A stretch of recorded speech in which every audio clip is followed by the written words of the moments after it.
আসসালামু আলাইকুম, welcome back to my channel Sanjinima Sanjida. আশা করছি সবাই ভালো আছেন, সুস্থ আছেন। কোরবানির ঈদের ব্লগ আপনাদের সাথে শেয়ার করতে যাচ্ছি, আশা করছি আপনাদের ভালো লাগবে। যদিও নানান কারণে কোরবানির ঈদের ব্লগ শেয়ার করা হয়নি, এতদিন পর শেয়ার করছি। একবার ভেবেছিলাম কোরবানির ঈদের ব্লগটি শেয়ার করব না, পরে ভাবলাম যেহেতু ছোট ছোট করে ভিডিও নিয়ে রেখেছি আপনাদের সাথে শেয়ার করে ফেলি। এটা হচ্ছে ঈদের দিন ভোরবেলা আমি সেমাই রান্না করেছিলাম আর মশলা সব বের করে রাখছিলাম। এই ঈদে যেহেতু সেমাই বেশি খাওয়া হয়নি তাই বেশি রান্না করিনি। আর এখানে খিচুড়ির জন্য সব কিছু রেডি করে যাচ্ছিলাম, কারণ আমরা এখন মামার বাসায় চলে যাব, কোরবানির পর আসবো। আর এটা হচ্ছে পেঁয়াজ বেরেস্তা, আমার মামা তো বোন করে দিয়েছিল।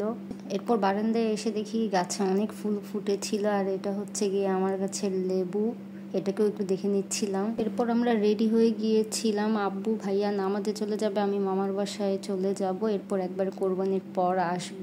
এখানে এসে দেখি আপু গিয়ে শ্যামাই সব কিছু রেডি করে সুন্দর করে সাজিয়ে রেখেছে। আমি আবার একটু ভিডিও করে নিলাম সব কিছু সাজানোর পর।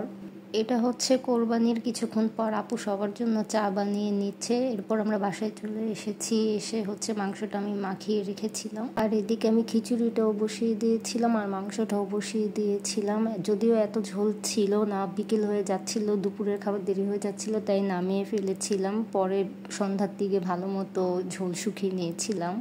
আর এই খিচুড়ি আর মাংস আমার খালার মামার বাসা থেকে ঈদের দিনই পাঠিয়েছিল আমাদের জন্য। এটা ঈদের পরের দিন বুশরা ইশরারা এসেছিল, আমার জন্য কোক আর ওয়েফারও নিয়ে এসেছিল। আর এটা ঝুরা মাংস আমার মামা বোন পাঠিয়েছিল, আমি যেহেতু পছন্দ করি।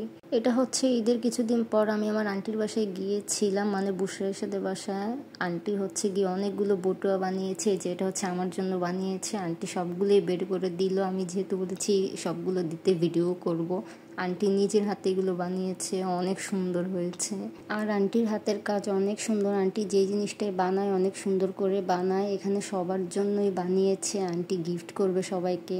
কোরবানির ঈদের ব্লগ এখানেই শেষ করছি। সবাই ভালো থাকবেন, সুস্থ থাকবেন, আর আমার এই কোরবানির ঈদের ছোট্ট ব্লগটি কেমন লাগলো জানাবেন। আল্লাহ হাফেজ।